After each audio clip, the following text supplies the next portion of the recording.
Broadcasting live. Listen live online 24/7. 24/7. Around the world. Right here. Right now. It's 300 Radio. And you know. Hey, all right. I don't want to get a copyright strike because they'll do it to you in a minute. But how's everybody doing today? Let me get this music turned down a bit. What's good, everybody? Like I said, I have been gone for about a week. I actually went on vacation. Well, first and foremost, I was going to film late last week. But where the hell did this pollen come from? Down here on the East Coast, especially in the South, I don't know what you guys are suffering from anywhere else, but we're suffering heavy from the green monster that's outside. I don't even think this is pollen this year, guys. This shit comes off like it's really like poison or something. If you probably still hear the congestion in me right now.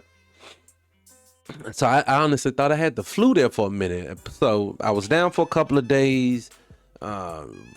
TMI, but snotting and sneezing and coughing and everything else. I'm still congested, but so bear with me.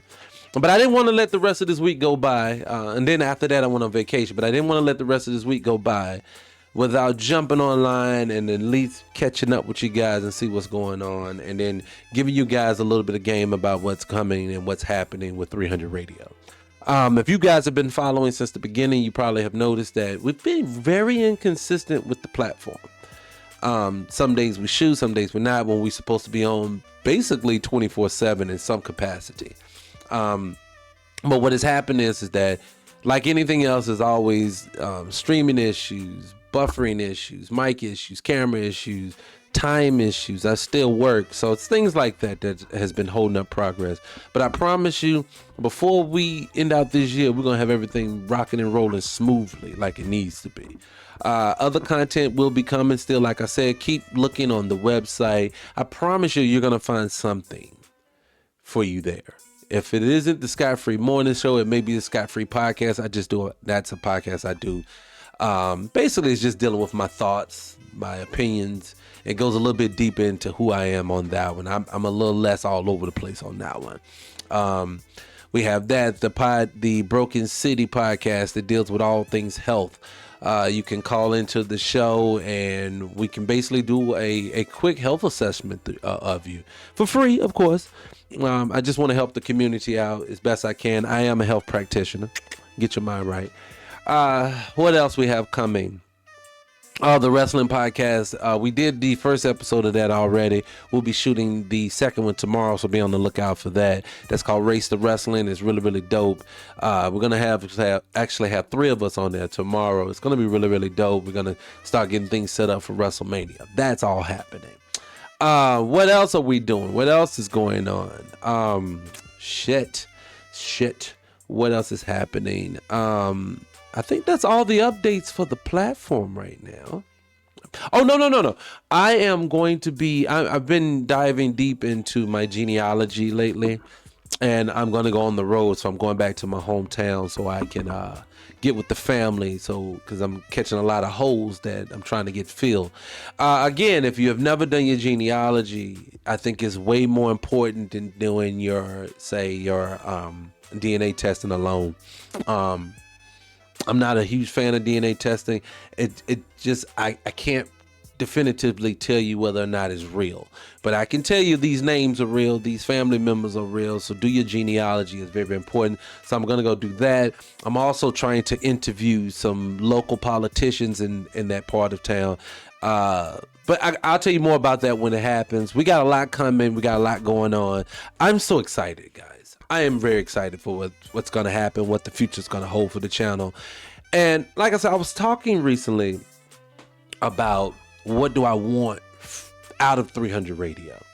And most people think it's just about the money. It's not about money. It's not about just producing something to say you have something. I think that the reason why this platform is such a near and dear thing to me in my heart is because this is my love letter back to the black community.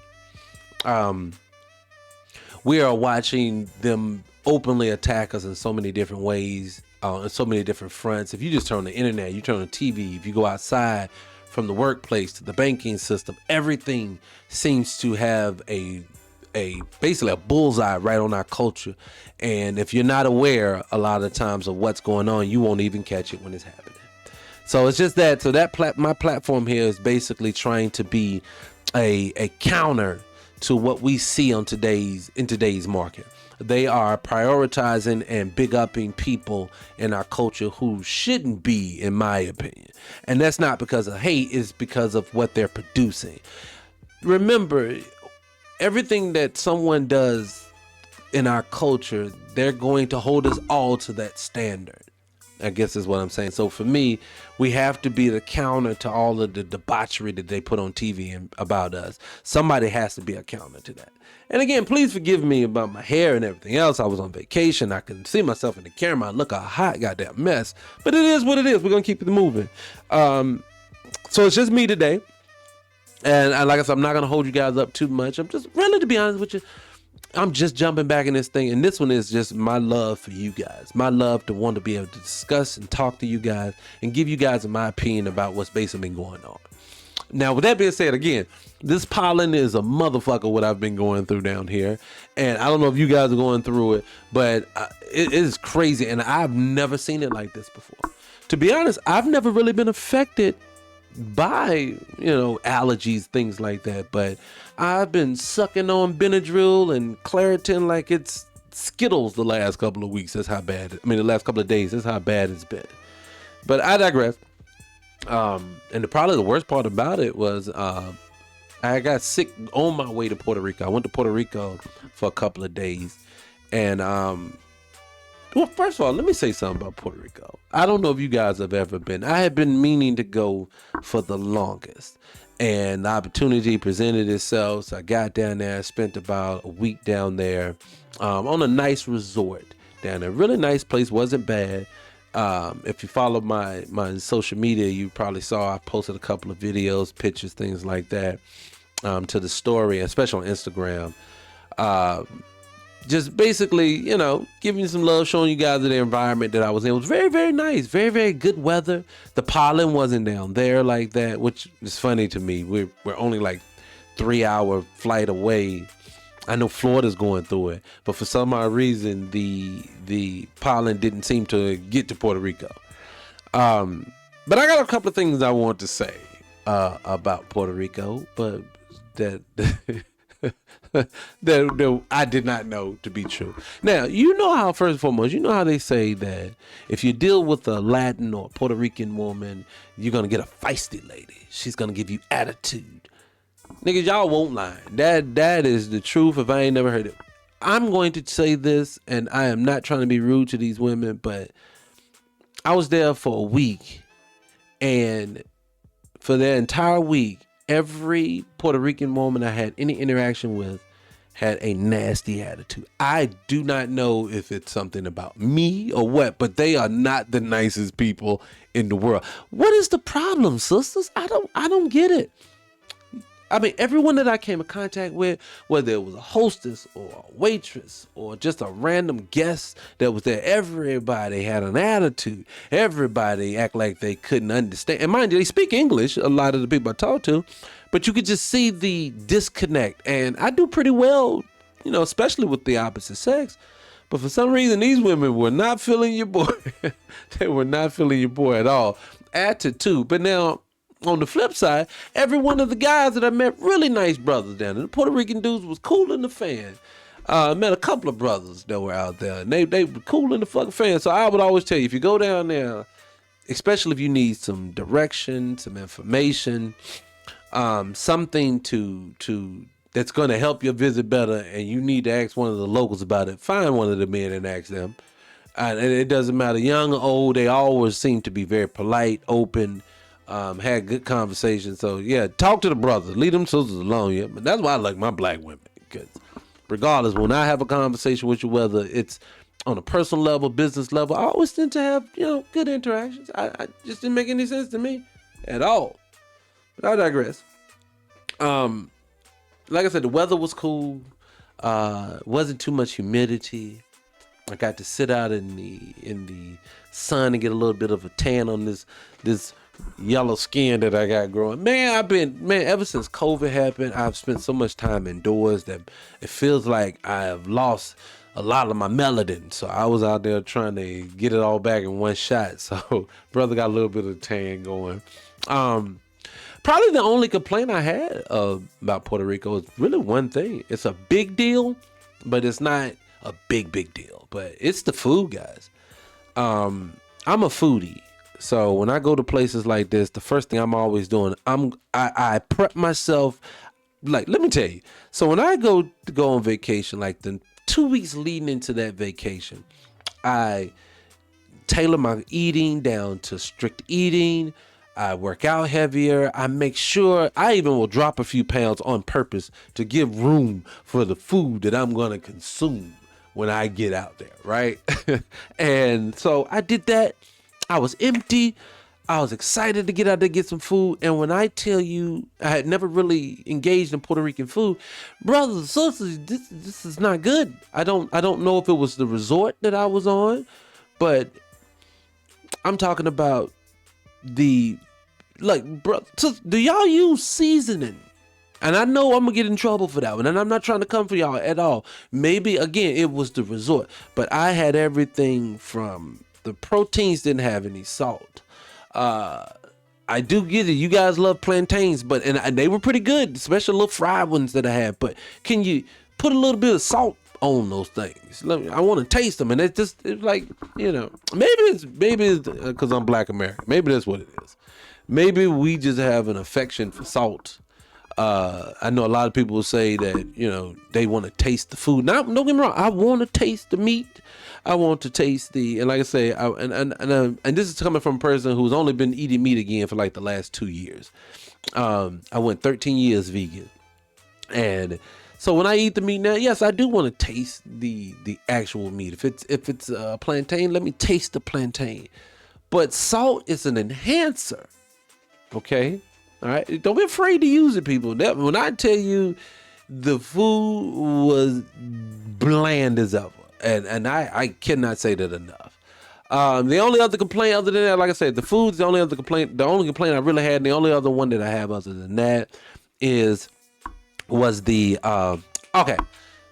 I did a spa day, and on this spa day, when I tell you, these people, this was one of the worst massages I've ever had in my life. And don't get me wrong, I spent double the amount I would in Atlanta to get this massage. Now, I am a practitioner. One of my, I own a spa. For people who don't know, I own a small spa location down here in Atlanta. I used to have one in Atlanta and in California, but recently sold the one in California. So I still have the one in Atlanta. And one of my services is I am a massage therapist as well. And so I'm like a connoisseur of this thing. I have a 5-star Google review. Can't get it out. I have a 5-star Google review because I'm the dopest at this in the game, period. That's not cocky. That's confident. So I know when I'm getting a good massage, when I'm not getting a good massage. And a lot of times I can tell you probably like 2 or 3 minutes into the massage if it's going to be worth a damn or not. And nice little lady, sweet older lady. She comes out. I get on first and foremost, I get back there. The room is ice cold. So I would tell people, I have extremities problems. So my hands and feet stay cold all the time. And this room was freezing. So I had the bed. Please cut the bed on. Please tell me this is a heated bed. So it was a heated bed.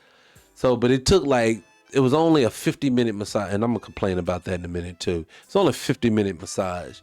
And at this 50 minutes, it took like 30 of the 50 for the table to even get warm enough to fill it.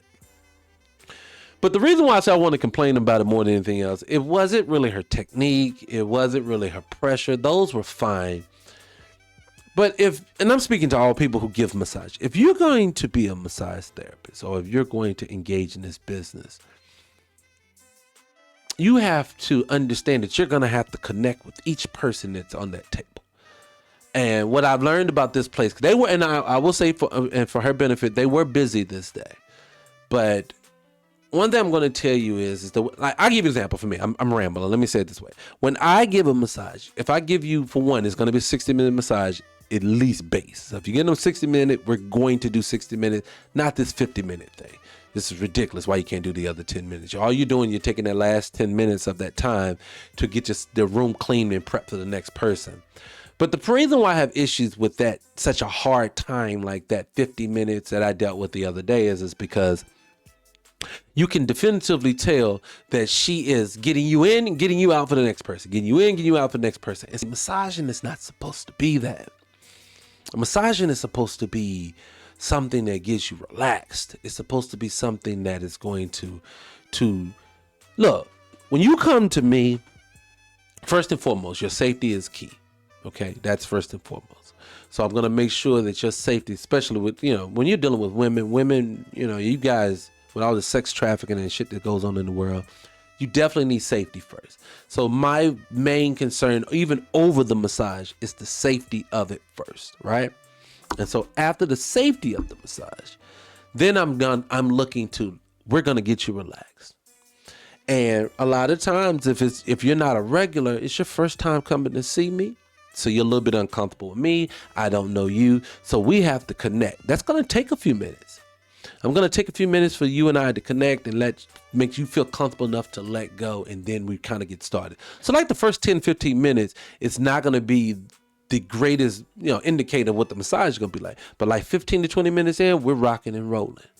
So if we have an hour massage, and if it takes 10 minutes to get really comfortable, I may sneak over extra 2, 3, 4, 5 minutes just to make sure that we hit your body in totality. There's nothing for me to even tell a person that I'm giving a massage to that if I feel that I'm giving you a massage that we haven't covered enough, I'll whisper and let you know, look, I don't think that, I think that we should go a little bit longer, but it's totally up to you. You pay for an hour. If you want to extend, I think you should, but it's never any pressure to do so. And it's not even about the money. That's really about you getting what you need out of it. And I don't think enough people that are in this business care enough about the person getting what they need. And I do. You are paying me your hard-earned money. I should at least give you my hard-earned time back. I live by one creed in business, especially when I'm doing that, is I treat I treat each one of the ladies' bodies that I actually give a massage to, I treat them like I would treat myself. I'm going to give them every inch of what I would expect for someone to give for myself. And it has done well by me. It has done so well that I have a 5-star review because of that.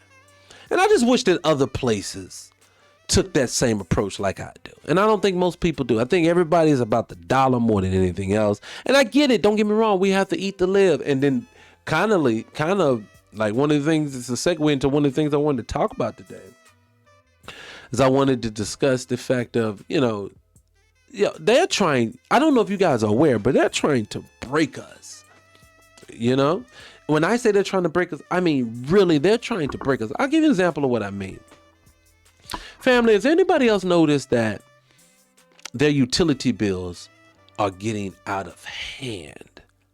Now, the first excuse was COVID went up, so they gave out all those stimulus checks, things like that. So it made it to where inflation went up, so things were going to cost a little bit more. But if you're anything like me, those masks that we were wearing was so far in the past, I don't even think about them anymore. That's how long since COVID has ended. But yet and still, the grocery stores are steadily going up every day. I was watching a lady online the other day who said she worked at some place, and I can't remember, so I don't tell you, but she was talking about how the price of a good on Monday, they told them to change it by like 20% up. By that Tuesday she was doing. By that Thursday, she was coming back to work after being off on a Wednesday. They had changed it again to go up another 100%. How are you changing the prices of goods and services by 100% in days? Income is not going up. If to be honest with you, they're trying to pay less in a lot of these positions. I give you a classic example. A family member of mine owns a temp agency, and in these companies that she gets contracts from were paying 6 figures, 100 plus, 150 plus per gig. high-end jobs that she was locking down through this tip service. Well, these same people are now coming back trying to lowball potential clients that she could bring in, that where they would normally pay them $100,000, they're trying to pay $35,000. So now let me get this straight. Things cost $6 trillion more than what it did pre-COVID. But now you want to pay less money than what you were paying pre-COVID. See, to me, I don't know if anybody else has heard, but there's an agenda. They call it Project 2030. Now, I don't know if this is real, but it seems like it to me. I don't know the full details of it, but I've cut, and I don't have it in front of me right now. But for what I do know about it, and correct me if I'm wrong. Again, please forgive me for all of the congestion. This pollen is kicking my ass. Project 2030 is a project to where they say that all Americans will be permanent renters. And I see how they're going about doing it. My mortgage on my home alone, I went to go pay my mortgage payment. Was it yesterday, day before yesterday? Whatever the first was. I think it was like 2 days ago. I went to go pay my mortgage. Why is it, and this is the first day that now my escrow has changed, so now my property tax is changing a little bit this year. And if you know anything about if you have a mortgage and you have an escrow and things like this, you know that they kind of use a estimator and they start collecting extra money so you don't have to think about paying the property tax all at one time. So, and I set mine up that way. So what happens is, your mortgage is a set price, and then they have whatever they're going to put in escrow to cover for the taxes. Okay. All right. Why am I telling you all this? Why I'm only telling you this because normally I've had my home for a few years now. It has increased maybe like the last 5 years by $150, $200 in the last 5 years. Family, tell me why this year, the first payment come out, it's already increased again, just in 1 year, by almost $400 per month. See, what I realize what they're going to do is that let's slow walk this thing a little bit. So let me go back a little bit so we can see where the danger is happening. If the pay, I'll say it this way, 2009, I think Barack Obama signed a law then we call it the gig law. When basically he made it to where he made Uber and Lyft and DoorDash, all of them became a thing. It became such a thing that if you really realize it, you don't know too many people who works a job. And when I say most people, I'm talking about people who don't have a skill set. So if you're an electrician or a plumber or if you have some high-end corporate gig because you went to school for it, this is probably not you. But the average American that used to work the factory gig, who worked the retail gigs, who worked just the customer service jobs, the average person who may have a high school diploma, who may have went off to college, got an undergrad potentially, or had some college. Excuse me. Those people, those types of jobs, they work at banks, those gigs. Well, those jobs are disappearing. If you go into retail now, there is self-serving. So now they've got it to the point where they've increased the price of all the goods and services. It's like Walmart. I was in there. Walmart, damn near might well be a high-end store with some of this shit. I was going with some of their products. I was going out of town to the beach, and I won't plan on spending a lot of money. Just grab a couple of t-shirts, a couple of shorts, so I can go on this trip. And why is it that these Walmart selling items in here, clothing for like mall prices at this point? And malls are like a 40% markup versus everybody else.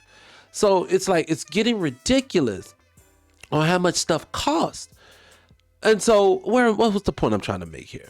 So if you have, the point I'm trying to make is that if you have places like Walmart and Target and places like this that are steadily going up on their goods and services, but there is no place to work anymore. Oh, that's the reason I brought it up.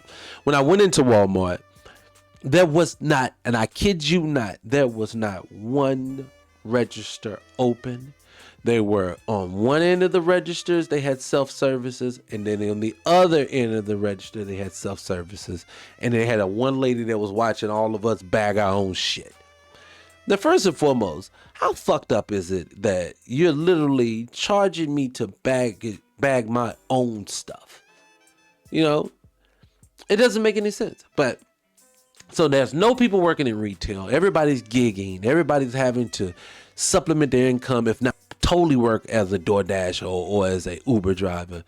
And then in those companies, they're steadily taking from those people. They're steadily making sure the compensation packages for a lot of these companies are worse than what they were when they first started. So at the end of the day, the reason why I know the housing market, we're all going to end up as renters, what they're doing is they're breaking us slowly. See, one thing I've learned about white supremacy is that white supremacy doesn't do anything fast. I think it understands that if it disrupts your life overnight, you're going to feel it, see it, and resist it. But if it's a slow burn, you know how they tell you if you put a dog into a pot of water and turn the heat up slowly, his dumb ass will sit there and cook to death because he doesn't see the change. That's us as humans. They do this to us. They slowly get us here. If you don't realize it, 2025, you have less rights than you did in 2020. 2020, you had less rights than you did in 2000. 2000, you had less rights than in 99. And what you don't realize, it's a slow burn, and it's happening to us. So just imagine if my rent went up, my mortgage goes up by $300-$400 this year. Next year, it could be $1,000. So before you know it, where I have had a 2-point-something interest rate, even though my interest rate is extremely low, my mortgage is low, my property tax will be 3 and 4 times in 10 years what my mortgage payment is. How can I afford to stay that pace? I can't keep that pace. You're basically going to turn my fixed mortgage into a subprime loan eventually by these property tax. So now, but then here's the kicker on that. So the property tax is steadily going up, but the value of our homes are not going up. Isn't that crazy? So it's like, I can see the upside down that's going to happen to us. We're going to have homes that are not worth anything, but we're paying a shit ton of money for. And then what happens when the line of work you're in fails? You're going to end up not being able to pay that mortgage or that property tax. And then you're going to go into foreclosure, and then they're going to say, hey, first, let me buy that from you, but I'm going to give you pennies on the dollar for it. Or if you're too far gone at that point, they're going to say, look, let me get that up off of you. You couldn't pay for it. I got you. I'm going to come in, swoop in, and buy it from you. See, there's a thing when you can't pay your property tax called tax liens and tax deeds. They can literally take your home from you if you don't pay your taxes. But I digress. I'm just saying to people, man, if we don't make some decisions as a group soon, we're going to fail. That's why I am a big supporter of reparations for black people, not only because it's a debt owed. They have already told us, but because they've already told us by 2050, we're going to literally be without zero wealth in the black community. Now, another reason why that bothers me is because if you can specifically give me a date on when we're going to go broke, that means you're planning for it. That means that your politicians that you sit in front of my face that says, hey, I love you, black people, they know that more than we know it. If my black ass knows this, then I promise you, your politicians know that there is no wealth happening in our community and we're going broke. But have you noticed that there is nobody that's specifically advocating for you? You notice there's not one person advocating for black people as a whole, period. And I think actually, if you decide as a politician that you're going to advocate for us specifically, they're going to make sure they remove you. Come on, man. We see it every day. I will tell you right now, out of all the politicians that I know of by name, there's only one that I support openly, and that is Marcel Dixon. I think it's Greg Marcel Dixon out of South Carolina. He is running for public office, and he's not even in office right now, but he is running for public office, and he's the only brother that I support because I know he is a black first mindset, and I love that about that man. So if you don't come with that energy like you do, like Marcel does, then you just ain't my type of people. So I'm just telling you people, I don't even know why I wanted to discuss that, but I do know why. We're gonna have to get it together like ASAP. Because if we don't, as a culture, I don't know what we're gonna do. And so I'm trying to do my part to put the word out, but if you guys are not willing to share this information, indulge in this information, and just think that you're going to just be happy trying to live your life and not think about all these issues that are coming, you're in for a rude awakening, people. You better be preparing. I will say this and then I'll move on from the subject. If you have an ability to potentially come into a large sum of money to buy land, buy land. And when I say buy the land, I mean buy the land, get an acre or two if you can come into it, get you a small tiny house, put you a solar panel on it, get you a garden and go off the grid. I am looking to do that myself. Because if this thing comes all crashing down, you're going to need to do something to this effect. That's just my personal opinion. But I digress. What has been going on in the world? So let me take a quick break. No, I'm not going to take a break. Normally I walk away so I can gather where I want to go with it. Let's see what we want to talk about. One thing, like I said, I'm not going to hold you guys up too much today. I figured since I haven't had you for a while, we might as well dive into, excuse me, see, you hear it in my voice. We might as well dive into what's in my timeline, stuff like that. And let me come over here. I want to start a new segment called Topics, to where basically on the screen you'll see this. Let me see if it comes up. Yeah, see next topic. And see that topic. We can dive from one topic to the next. We don't have to stay on one for long periods of time. That's what I would love to do. With that being said, let me remove this off the screen. Let me get that off the screen. Let me get this over here. Let me see, what do I got? So one of the things I guess I'll start with my Twitter account. Let's start with Twitter. Let's cut that on. Let's cut that up. And the first thing I wanted to do is let's start with here. Matter of fact, this young lady here. I saw this young lady. She posted this thing, and I haven't had a chance to listen to it because I said, well, I know she's talking about immigration, stuff like that. These are topics I wanted to cover coming up. So let's let her talk, and then we'll do, like a response to what she has to say. But I did want to talk about this. Let's cover it real fast. Let me back it up a second. So I just seen a piece of the interview that Byron Donald said when he was being interviewed on the Breakfast Club. Fair use, guys. Fair use. Matter of fact, I do want to do that. Let's go over to the fair use thing. That way you guys cannot hit me later on because I know how y'all like to do me. Copyright disclaimer. Under Section 107 of the Copyright Act 1976, allowance is made for fair use for purposes such as criticism, comment, news reporting, teaching, scholarship, and research. Fair use is a use permitted by copyright statute that might otherwise be infringing. Nonprofit, educational, or personal use tips the balance in favor of fair use. Shout outs to the brother Afro Elite. That's the voice you heard right there. Oops, let me get that off the screen. So shout out to Afro Elite for that fair use thing right there. I like to use him because it's a way. For some reason, you guys do not like to read. Y'all like to hear everything verbally. So I put that one in there for you guys. But shout out to Afro Elite's page. Brothers really big doing big things in the grassroots community, if I should say so myself. But shout out to that brother. All right, so what are we playing up here? What do we got? So this young lady here, let's listen to her.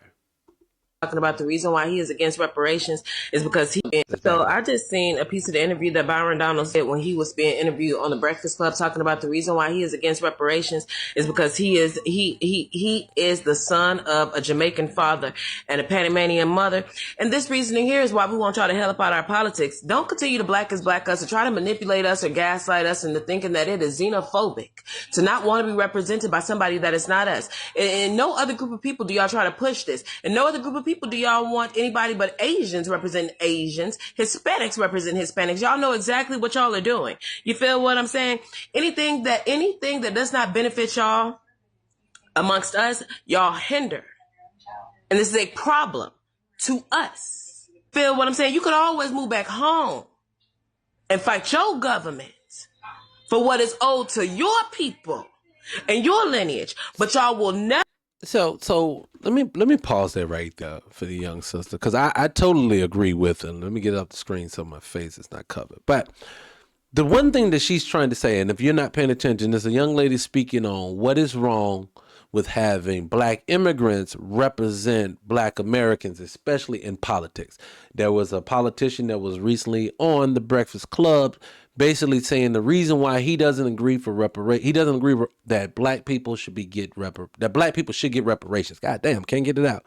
And he's a black immigrant. And the reason why she is right, no one else is asked to be represented by someone outside of themselves. You do not see Venezuelans that are being prioritized in politics, but they are being prioritized in Mexican groups. They don't do that. You do not see people who are Asian, and just because like Asians, they say the red natives, but we'll get into that. The so-called red natives are a amalgamation of an Asian that's here in America. You don't hear Asians from China being able to speak for red natives here in America. No, they don't speak for them. That's two different cultures, and everyone knows that. But for some reason, when it comes to black America, we're supposed to be one big ass monolith, one big group that anyone can speak for as long as you got some melanin in your skin, when everyone knows culture makes a difference when it comes to this. If your culture is not black American, then you're not going to understand this. And if you stand, and I'm going to be honest with you, I'm going to tell you the reason why black immigrant politicians, your days are probably numbered in politics. If you think that you're going to continue representing black America and not doing anything specific for them. We peeped the game a minute ago now. Everybody's aware. If you're not aware, damn near every time you see a politician that they put in front of you that is melanated, that they say is just a black person, does not come from America. Now, some people will say, what's the problem with that? I, too, said that same thing. I didn't see any issues with it. We are all melanated people. But then when I started recognizing this over the last 10 years, all of them, the foreign, all had something negative to say about things like set aside for black Americans specifically, for reparations for black Americans specifically. You're telling us why we should not get something when you shouldn't even qualify for any of that. Reparations was basically, it's owed to black America off the backs of our ancestors in slavery. Not oppression, not Jim Crow, not redlining, not they treat us niggas like they treat. No, none of that. We don't do any of that. No, it is for slavery. So I'm going to say you standing in front of people giving your opinion is like me going to another nation, moving there, getting into their politics, and then telling those people what they do and don't deserve, in my opinion. I would never do that. That is so disrespectful. And I feel that's what they've done to us. They have been very disrespectful in that, right? So I agree with this young sister here, and I'm going to let her finish her statement. But that is a problem, and it's a problem that us as black Americans have to rectify, and I stand with her when it comes to that. But I digress. Let's put it back on the screen. Never plan on moving back. This y'all got in cahoots about. Y'all never going to leave. Therefore, anything that y'all can't benefit from or weasel y'all way into, y'all want to hinder. Y'all want to black us. You feel what I'm saying? It's mighty funny how y'all like to play stupid conveniently. Nobody knows what a real true black American is. Nobody knows what a foundational black American is. Nobody knows what this lineage-based cult is. But it's mighty funny. The moment that y'all enter our politics, y'all smarten the fuck up instantly. Y'all understand instantly who we are, what you cannot benefit from, and what you can. And as long as we say skin is skin, y'all can benefit and y'all are in. Y'all understand this completely once y'all into politics. How the hell that work? How the hell y'all dumping in a box of rocks until y'all into some shit that can affect us? How the hell that work? She's right. Yes. Y'all represent immigrants. Yeah, she's right. Immigrants. And Okay. And to be honest with you, you notice that about her. If you notice that every time you hear some black politician talking, to be honest, just take the last few years. I heard Kamala Harris do it, Kamala, whatever, say her name, I don't give a shit. Cory Booker does it a lot. I've heard Stacey Abrams do it a lot. The Black Caucus and the NAACP. Oh my God, these are immigrant organizations. Period. Look. Let me say this about them, especially these black organizations. These people. Look. Let's get these people out the paint. Let's just be honest. These people do not represent us. They do not represent anything that we have going on. Can anyone tell me whether it's national or a local chapter where the NAACP has done something positive that has, well, I ain't gonna say positive, something that even has affected the black community, positive or negatively? Or are they just there in name? Because what I'm saying it for is because I never see them get anything done. Matter of fact, let's go to their page on Twitter right now. Let me pull it up while I got you guys here. I don't want to do it real quick. Let's just go to the Black Caucus real quick. Let's go there.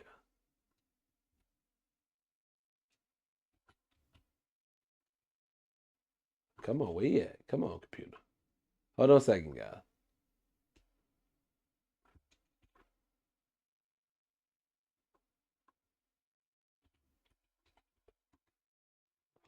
Come on, hold on. She's trying to pull up now. All right, hold on. Congressional Black Caucus. So let's take this one.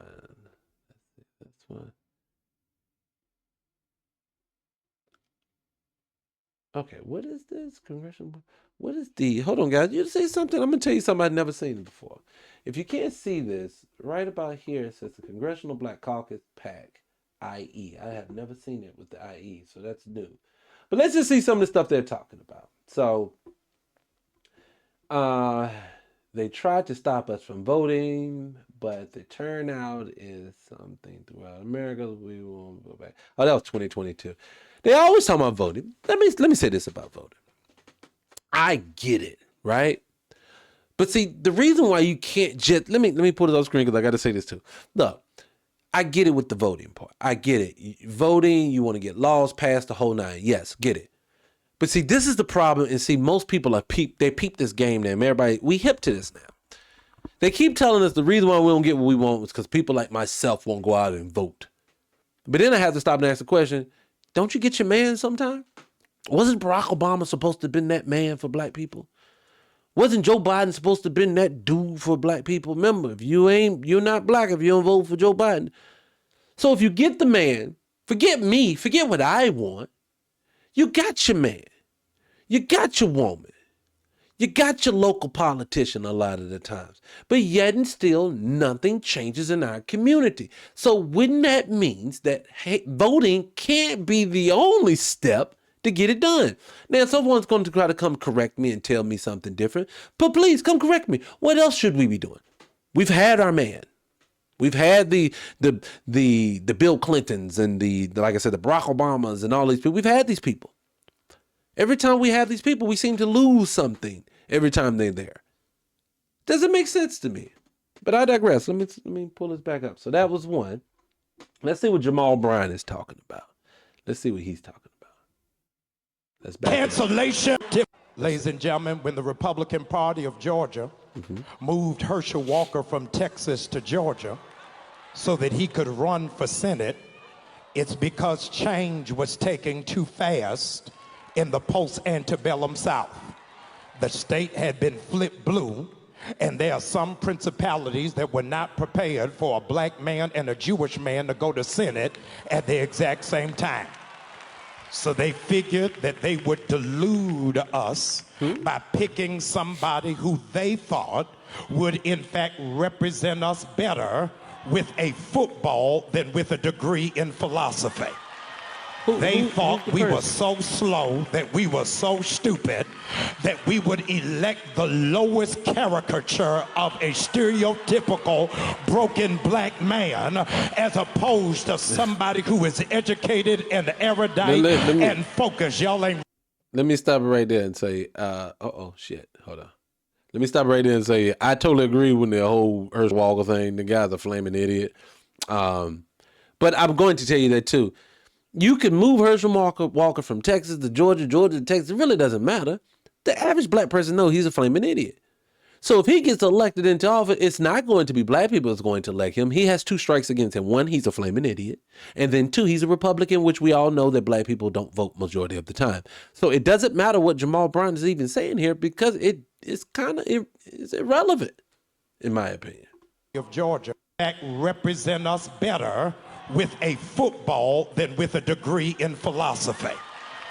They thought we were so slow that we elect the lowest caricature of a stereotypical broken black man as opposed to somebody who is educated and erudite and focused. Y'all ain't ready for me today. Since Herschel Walker was 16 years old, white men been telling him what to do. Telling him what school to go to, where to live, where to eat, where to buy a house, where to run, where to sit down, where to sleep, where to pay for abortions, where to buy a gun. And you think they... Wait. Isn't the white man been telling all of us that the same thing? They tell us everything that he just said that Herschel Walker's doing is what they have funneled and conditioned black people into doing. When black people step out of that way of thinking, we castrate and remove them, and we use other Negroes to do it.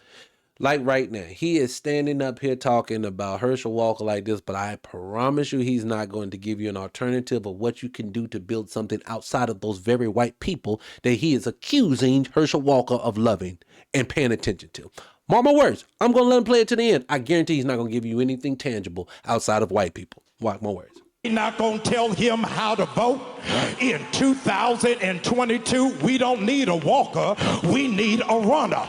We need somebody who going to run and tell the truth about January 6th. We need somebody who going to run and push for the cancellation of student loan debts. We need somebody who going to run and make the former president. See again, he's proving my point. He wants somebody to run to get that white person to do the same thing that he's accusing Herschel Walker of doing. See, like you said, you want someone to cancel our student loan debt. I'm with you. Cancel that shit. It's for hire. These people are making a profit off of us, and they're not even hiring black people after we get these degrees. So you want to know why that is the case? That I say this all the time. That is the case because we don't own any industry. So it does not matter to keep whining about what you can't get and what they can't get and what kind of politician you won't put in here. As long as the people we're going to have to run into at the end of this is the same white people that we are trying to get away from, then you're losing. It's a catch-22. Shit. Respond to a subpoena. We don't need a walker.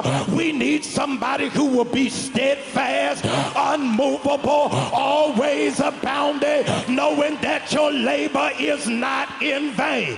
Georgia, I need you to know the slave Negroes y'all are used to don't live here no more. We can think for ourselves, function for ourselves, and vote for ourselves. Why? Because we don't need a walker. So let me get this straight. So, and I'm gonna be honest with you. You miss me with all the screaming. I'm done. Look, it is 2025. I've been listening to black men and women do this preaching for years, and we ain't moved an inch. Look, it's a basic concept of what's going on in this world. We don't own nothing. We don't produce enough. And what's happening is everything that we create, someone comes in and co-ops it and take it. And then what it is, let me say it this way, because I'm ready to get riled up and get upset. Black American culture is an amazing culture. Our culture is so amazing. Half of the stuff that we pick up, we put it down so fast and keep moving, while others hold on to it as being something special for life. We create so much stuff. We are always producing something all the time. The problem, what it is that we are not taking control of our industries. We have listened to the stories they have told us every time black people build something, white people come through and tear it down. That's what has happened in our past. And instead of us doing a lot of trying now, what we do is we hear a lot of people say, that's all they're going to do is tear it down. So what's the purpose of building it? And I get that. But then I have to ask you the question is, what's the alternative? Because you already can see in every industry that goes on in this world, we're going to bring up the rear because they run those industries. So I'm going to go ahead and say this. We're not going to get out of this situation until one group of us, and when I mean group, it's going to be a generation of us, just say, look, I'll sacrifice mine for the next one coming down the line.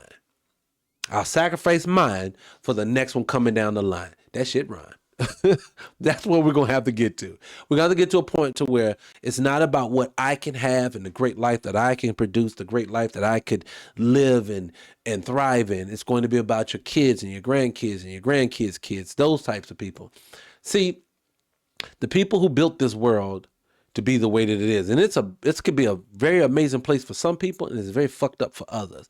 But the people who built it took generations to get there. You don't do this overnight. You think that some of the forefathers of this nation, the Thomas Jeffersons, the George Washingtons, didn't wish that they could live the life to say a Bill Clinton is living today or Barack Obama's living? Of course they would love to have lived that. But they knew they had to make certain sacrifices for the next generation. Things that a Barack Obama wish he could have today, or Bill Clinton or George Bush wish they could have today, they can't have, but their kids are going to have because of the sacrifices they make today to keep their culture leading or in the lead. See, we're in the bottom because they have all of us fighting to want to be an individual and by ourselves. I said this the other day. The one saying I cannot stand, because I'm a big component of this, morally, there is no right or wrong. Someone's going to tell you. Because remember, 10 years ago to be LGBT, or 15 years ago to be LGBT would have been a sin in God's eyes. Today, God's okay with it if you ask the same people. See how that moves? So there is no morality. It's all about what you can get out of it, or how you can make people believe or think a certain way. So being that there's no morality in this world, you have to get what you can get. But I also say you don't do that as a debt to it. I think there should be a cap on that. See, for me, I will do what it takes to survive. I will do what it takes to win, but I will not do it at a detriment to my own culture or someone else. I cannot stand the drug dealer who makes this statement, look, I had to feed my family. I understand that, brother, sister, but you fed your family at a detriment to my own. So I don't respect that. So that's how I look at the world. I look at the world like we have a bunch of people, and they champion it. They champion the individualism in our culture. You hear it all the time. Be yourself. Be an individual. While they're practicing group economics all the time. I think about 10, 15 years ago when people started hearing about how many times money would bounce in a specific community before it left, it was mind-boggling to black people to know that people in Jewish community their money was flipping like 10, 15, 20 times before it even left. Asian people was getting it flipped 10 times before it left their community, and ours didn't stay in our community past one transaction in a few hours because we don't have a community. And you keep letting people tell you it's okay to be the worst version of you and that's success, and that's not true. They literally have black people striving to be at the bottom.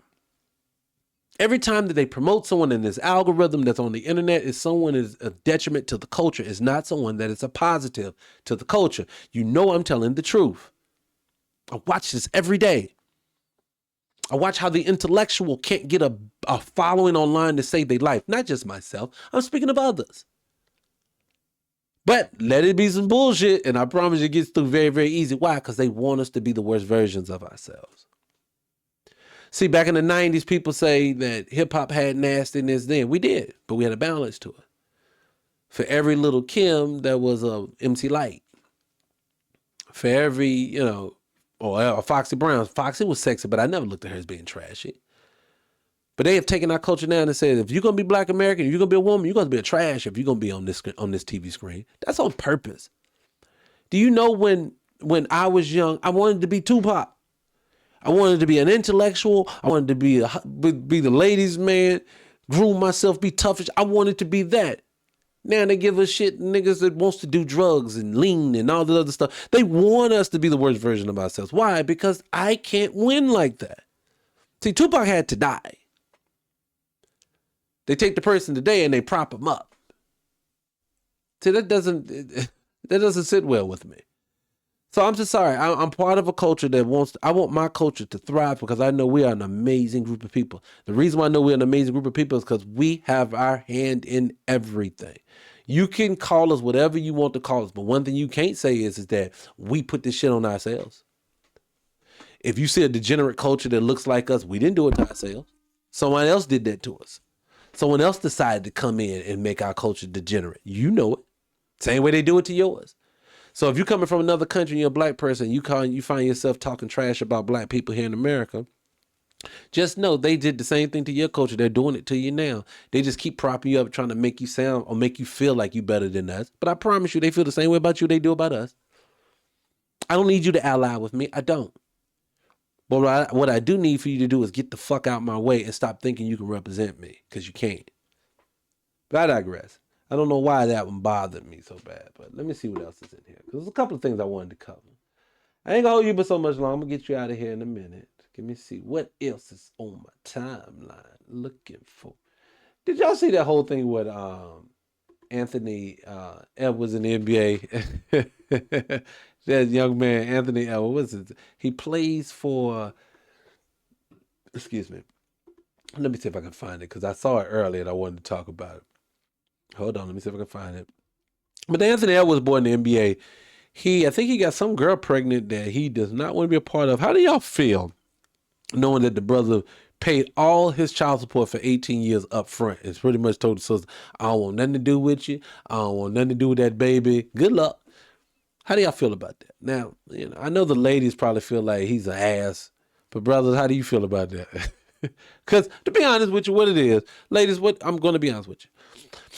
If you have sex with a man and you don't know his last name, don't get pregnant by that brother. Because best believe he ain't gonna want nothing to do with you. He ain't had a chance to get to like you yet.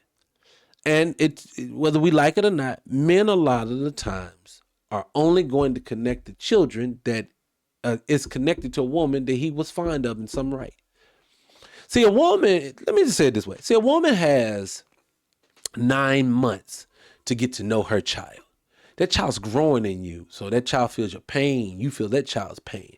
That child kicks, you feel that. See, we don't get that. So basically what we get is we get 9 months to get to know you, if at all, as a person. And then as we connect with you, when that baby comes out, we still need a moment, probably a couple of days, couple of weeks, couple of months for some guys to connect with that child ourselves. What I think is happening in this world a lot of times is that people think just through osmosis men are going to care about these kids. That's not the case. Now, was it like that in history once? Probably so. But we are still suffering from the effects of slavery. And one of the things in slavery that we all know happened was they would take the man, they would take the woman, they would take the child and break them up into multiple directions. You think that's not going to have an effect on how we think and moving forward? Yeah, of course some men are not going to connect to these kids that they don't know. And that's connected to a woman. They don't even know that woman's last name. Come on, man. We got to be realistic. Stop playing. Now, is it honorable when a man decides, I got this woman pregnant, I'm going to step in there and do the job? Fuck yeah, he's doing his job. That man deserves the kudos that he gets. That man is doing the right thing. I'm not saying that. But what I am saying is that we live in the real world. Just because something should be the way it is doesn't mean we're all going to move that way. Because we see it every day. If that was the case, if everybody was doing what they're supposed to do, we wouldn't have infidelity, we wouldn't have fornication, we wouldn't have murders and robberies and all this other jazz. But people are doing this stuff every day. But most people are doing it because they feel a lot of times out of necessity or whatever reason they're doing it. But it's happening. And I know realistically, when you get with a man, if you meet him at the club on a Saturday night and he gets the bullseye on that Saturday night, and then you come see him in 4 to 6 weeks talking about, I'm with a child, he's going to say, I don't know you, bitch. It just is what it is. And the reason why I want you to look at it this way. If it's so wrong for a man to feel that way about the woman and the child that he impregnated, then I need for you to feel that same way about the woman when she goes down to that abortion clinic and she says, hey, yo, this shit's going to ruin my life. I'm going to have to do this and get rid of it. When we look at her negatively, we'll look at the guy negative. Now, if you look at her negative, then you have every right to look at him negative. But if you're doing one, you can't do the other. That's just how I look at it. That's just my personal opinion. But I digress. I'm not in that boat. I'm not having nobody's baby moving forward. That's all I'm saying. Don't come with me talking about no damn kids. I don't do that. Whoa. Before you leave this podcast and go somewhere else, did you hit the notification bell? Because if you didn't, please do so now. And I'm talking to the people who've already subscribed. But if you haven't subscribed, make sure you do that as well. Hit the like button, and I'll catch you on the next one. Peace.